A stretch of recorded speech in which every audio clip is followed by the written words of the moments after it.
Hey there everybody, Joe here. I started opening this box and I realized, hey, I should do this on camera. This is my new set of glow-in-the-dark paints. So I'm very excited about this. And so this is all from my friend Rachel. You can go to rachellynart.com. That's RACHLYN art.com and see all of her glow-in-the-dark paint. And she was in Flagstaff, Arizona, here where I live, and showed me this in person, some little samples. I mean, the performance of it, I think, is just exceptional. Let's see. Looking at it, man, that's intense. This really must be UV and not just an ordinary black light or something. Okay, let me shine a light on my face so you can see me. We can see this paint glowing. I think that's so fun. I have never seen, you know, maybe I'm just behind the times, but I have never seen paint do that. All of our colors. We've got pink, aqua, yellow, white, blue, green, a violet. Ooh, I like that color. Red, orange, magenta. Beautiful. This is gonna be fun. So I've been playing around with this glow-in-the-dark paint and I discovered something that I think is really exciting. So this is just a piece of trash. I put 2 layers of glow-in-the-dark paint over it, planning on completely covering it. Light bounces off the back layer and shines back out. So with the glow-in-the-dark paint, you can see this happening, and I'm gonna turn out the light so you can see. You can see my $3.99 sticker. I found a fluorescent price tag. You can see that this is 100% covered, and this petal of the flower is equally as bright, and it has not nearly as much of the glow-in-the-dark paint on it. I was freaking out when I first saw this, like, what in the world is going on? And then it occurred to me that this is the same, I like to turn the lights on. This is the same thing that happens when I use a bright white behind one of my colors in order to get a brighter effect. The orange light, I have orange glow-in-the-dark paint here, is shining, you know, if you imagine the little particles creating a thin layer across this surface, they're shining, you know, it's just glowing in all directions, but it's hitting my yellow paint, bouncing back out. And if this was blue paint, well, the orange light is not going to bounce off of the blue, it gets destroyed, you know. The color of the glow-in-the-dark paint. Oh man, my phone thinks I'm talking to it. That's disturbing. How to make UV light out of your phone's LED flash. Well, I feel like my privacy has been invaded. Okay. I'm just gonna put this far away. That was so weird. All right. So anyway, I'm imagining maybe like an ocean with sunset. Real simple picture, but nice gradients. They go from maybe from orange to blue. And so for that, I'm going to use blue, magenta, orange, and maybe a little bit of yellow on my brightest spots. So I'm going to start out, I think, with the orange. I'll start in the middle and work my way out. And so since this kind of a scene will be sky reflecting on water, it'll be real similar in the middle, and then both ends of my gradient it'll stay kind of symmetrical to make the look of reflection on the water. Here it is with the light off. And you can see I did not do a great job blending. I've got big stripes of color. This is my first attempt at painting a smooth gradient blind. Okay, it's time to do another coat on here. And so I'm going to start with the orange once again. And it's not very exciting to watch here because it's just a bunch of white on white. And so we'll speed through this. Same gradient, orange in the middle, and then I'm just going to use magenta in between the orange and the blue. And I'm also going to add a strip of yellow in the middle. But this time I'm going to try to do a better job of blending in between my colors. I didn't do so great on that first layer. This is what it looks like now after 2 coats, and so you can see that my yellow in the middle is blended more on the top side more than the bottom side. So I did better, but still not as good as I want to do. And I'm seeing that let me brighten this up real quick. I'm seeing that this magenta color is a little bit darker than the blue, and I don't want that if I can avoid it. So I put a little patch of white. This is a test area. This little patch here is where I put some of the white on there. White glow in the dark paint, not just white paint. And so I'm going to mix that with the magenta to get a lighter color transitioning to the blue to try to get a smoother blend. So this is coat number 3. As long as it's getting brighter, I'm just going to keep putting coats on until it's not getting brighter with an additional coat, because I just want the maximum brightness possible. That's why I started with the white. Now I'm going to do one last coat, and in the process of trying these different color combinations, I first tried yellow, orange, and violet, and blue, and then I tried switching to the yellow, orange, magenta, and blue. Then I did magenta mixed with white and blue. And in all of those different experiments, I've landed on a simpler yellow, orange, blue because I like the brightness change the best with that. And I know you're just looking at a whiteboard right now, but I'm going to show you the technique I'm going to use for my final coat and then turn out the light so you can see what I'm talking about. I'm going to use short brush strokes on this to intentionally leave a bunch of texture, because I'm finding that that's a lot easier than trying to work blind and get really smooth gradients. Just heavy short brush strokes leaving texture I think is going to look really cool for my clouds and water. Here's yellow, and so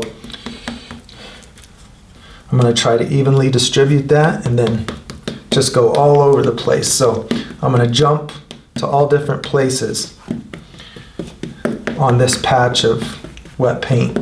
I'm just going to, instead of just working in one area and gradually moving, now I'm going to do it differently and jump to different spots on this so that I'm grabbing the orange and putting it in the yellow, and I'm grabbing the yellow and putting it in the orange. And I'll probably have some happy accidents with some shapes that make some light and shadow that I'll turn into maybe some kind of a cool looking sunset cloud cover. Now I'm going to move to more orange and less of the yellow. This paint is so thick on here, but it kind of makes it fun. It's like just a big, solid, glow-in-the-dark surface that I'm going to put a picture over the top of and have a glow-in-the-dark picture. Here it is with the lights out, and it's still drying. So I've noticed that it looks significantly different when it's entirely dry. But you can see my wave here that I just made, and you can kind of shine the light and see what you're doing as you go, but it gets dark where you pull the paint away, and so I feel like I'm working equally blind trying to mess with it like this. And so I messed with it a little and tried to straighten out these waves a little, but in the end I feel like I'm just as good off to just leave them be whatever they turned out. So I've been using a colored pencil over the top of my glow-in-the-dark paint. I'm sitting here at this table and just having fun drawing a picture of a sailboat riding into the sunset. And I had a problem, and that was that my colored pencil, it's real dusty, and this is a pretty non-porous surface, dried paint. It's like, you know, coloring on plastic. And so it draws just fine, but the dust kind of blows away or wipes away. When my hand gets on it, you can see how easily all these smudges are here. No problem, those erase. But what I'm concerned about is preserving my dark shadows.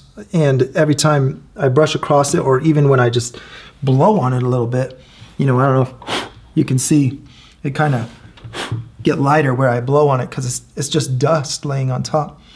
So I got a brush with water in it, and I've been going over my colored areas with water just very lightly. And when I first put the water on, it was like, oh no, it just washes it right off. But if you keep massaging the water into it, reminds me of when I was a kid. We used to crush rocks on the sidewalk and make our own chalk, and then we would spit in it and make the same kind of sludge and draw pictures on the sidewalk. So this is kind of a fun discovery because I can use this to keep my shadows in place so that it preserves my picture when I brush across it after this dries. It doesn't just so easily wipe off. But it doesn't make it permanent either. I can just use a wet brush and it washes off. So it'll be fun to see what kind of effects I can get, you know, with all these little waves. I've already got my picture in place, so I can just take the brush and go across all these little waves, and it darkens them and also smooths them out. So I'm excited about this. I've never done this before, and it was just kind of a spontaneous idea to grab the brush and see if a little bit of water could make my chalky pigment a little more permanent. And I'm really happy with the way this is going. So now I've brought this painting, or I don't know whether to call it a painting or a drawing, I brought it into a dark hallway. So I'm going to hold the painting in the sunlight, charge it up. That'll allow me to see what I'm drawing on top of this picture and not need a flashlight. Okay, here we go. Oh man, I love this. All right, let me put that right there. Man, isn't that the coolest thing? I just held it in the window for a few seconds and it just explodes with that light. You can't see the color of these in this light, but this is a brown colored pencil and a magenta colored pencil. I'm gonna use those for my cloud shadows. So I'm gonna mark where I wanna put shadows, and then I'll go back into the fully lit room and blend these with water again. Maybe a little bit here, a little bit here. I just have to remember that down here it's very faint. But anywhere I see a darker spot, I'm gonna enhance it.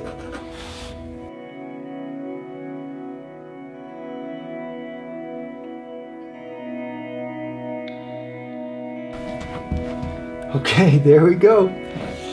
Final product. Oh man, I love that. I'm gonna sign it. Yeah, it'll be good. Oh, it's hard to sign with this paint. I don't usually get to write my name. I really have to paint it. Man, I love this picture. All right, let's have some fun with it now. Got my little UV flashlight.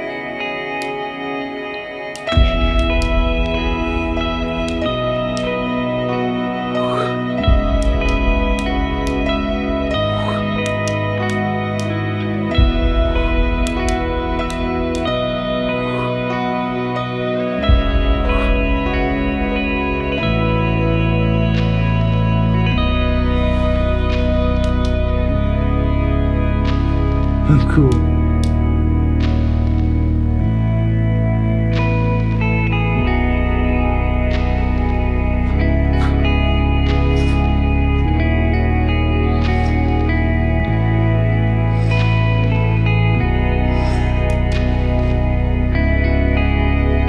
Man, that's so fun. I love it. A little bit of northern lights in there.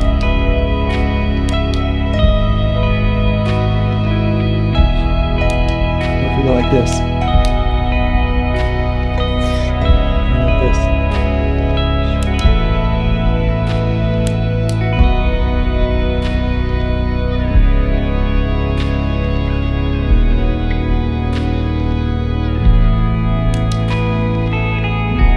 Oh man, never gets old.